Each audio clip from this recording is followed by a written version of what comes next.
తెలుగు సంబరాల తీయదనం అలనాటి రుచుల సరికొత్త రూపం పరంపర స్వీట్స్.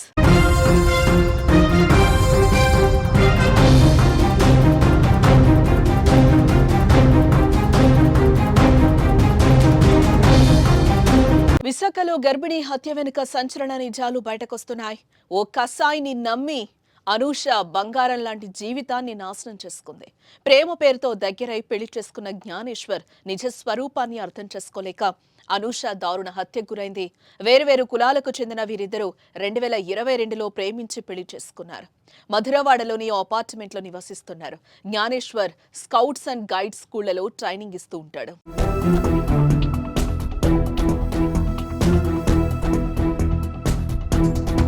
రెండు ఫాస్ట్ ఫుడ్ సెంటర్స్ కూడా నడుపుతున్నట్టుగా సమాచారం. అయితే జ్ఞానేశ్వర్ అనూషతో పెళ్లి విషయాన్ని ఇప్పటి వరకు తన ఇంట్లో చెప్పనే లేదు.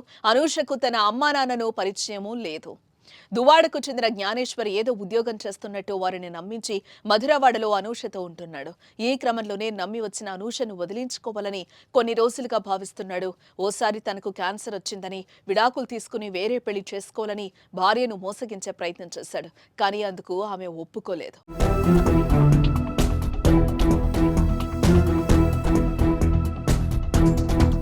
జ్ఞానేశ్వర్కు అనూషను వదిలించుకోవాలనే ఆలోచన వచ్చినాటి నుంచి వీరి మధ్య మనస్పర్ధలొచ్చి గొడవలు జరుగుతూనే ఉన్నాయి.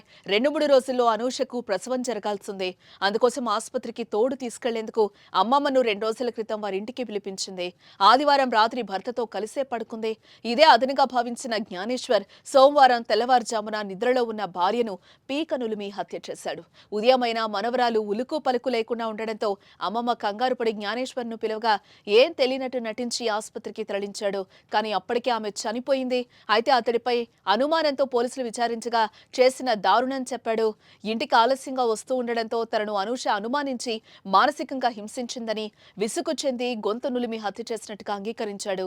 అనూష తండ్రి 4 ఏళ్ల క్రితం చనిపోగా తల్లికి సరిగా కళ్ళు కనిపించో ఆమెకు అండగా ఉండాల్సిన భర్తే ఇలా చేయడంతో అంత విషాదంలో మునిగిపోయారు. నమ్మొస్తే అన్యాయంగా ప్రాణం తీశాడని బంధువులు రోధిస్తున్నారు. ప్రజెంట్ అనూష గారి తల్లి మన ముందున్నారు. అమ్మ నమస్తే. అమ్మ మీకు కళ్ళు కూడా కనిపించలేని పరిస్థితి. అసలు ఏం జరిగిందమ్మా? అసలు అనూషకి ఈ యొక్క జ్ఞానేశ్వర్కి ఎప్పటి నుంచి పరిచయం? నేను అడ్డర్లో పైన ఉంటానండి. వీళ్ళమ్మ వైజాగ్లో ఉంటారండి. మా చిన్న అమ్మాయి వాళ్ళ కింద ఉంటారండి. నాకేం తెలియదండి. నేను 3 సంవత్సరాలు కోమాలో ఉన్నానండి. ఇప్పుడు దాకా మంచం మీద ఉన్నానండి. ఇవాళ బయటకు వచ్చానండి. ఎక్కడికి మంచం నుంచి లేసాక 3 సంవత్సరాల తర్వాత నేను ఎక్కడికి వెళ్ళలేదండి. ఇదే రావడం. అసలు తెలుస్తూ ఉంటుందా వాళ్ళు ఎలా ఉన్నారు ఏంటి? అవి ఎప్పుడైనా మీకు ఏమీ తెలియట్లేదండి.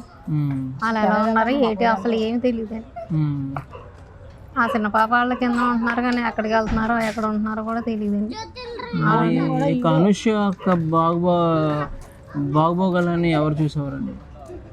వాళ్ళ డాడీ ఉండేవారండి. అన్నీ ఆయనే చూసుకునేవాడు. అయితే వాళ్ళ డాడీ కూడా మన చచ్చిపోయారు. 2 సంవత్సరాలు అయిపోతుందని చచ్చిపోయారు. వాళ్ళ డాడీయే చదివించారండి. వచ్చిలో చేశారు. వాళ్ళ డాడీ చచ్చిపోగానే ఎవరిని తగిలించుకుని పెళ్లి చేసుకున్నారు. వాళ్ళ డాడీ ఉంటే పెళ్లి అవుతుందండి. 24 గంటల్లో ఒక బిడ్డకి జన్మనిచ్చి తను అమ్మతనాన్ని పొందే టైంలోని ఎంత కిరాతకానికి ఎగబడ్డాడంటే ఆ నీచుడు అసలు ఎలాంటి తత్వం ఉన్న మనిషి జ్ఞానేశ్వర్ అంటారు. నా పిల్లలే మా ఆయన చచ్చిపోయాక మా పిల్లలే చూస్తున్నారండి. ఇప్పుడు ఆవిడ కూడా చంపేసాడు. ఇప్పుడు నన్ను ఎవరు చూస్తారండి? నాకు ఎవరున్నారు? ఆ పిల్లలే ఉన్నారు, వాళ్ళే చూస్తారు అన్నాడు మా ఆయన.